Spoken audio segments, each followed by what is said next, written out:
Hey, you know? Punk champion!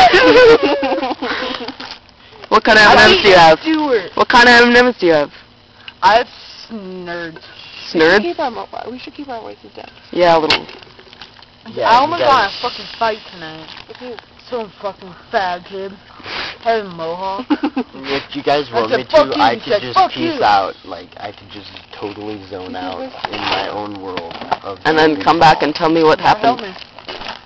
You don't even know what happens. It's different dimensions and, like, these trippy little, like, you know those things where, like, you know those trippy posters? I have one in my room, yes. It's just like one of those tunnels, and it's just, like, everywhere. I would hate that. And it's just, like, I would totally hate that. And you're, like, flying in and out on, like, a little plane or some shit. How many moles do you have? Have you ever counted them? And, like, everything's, like...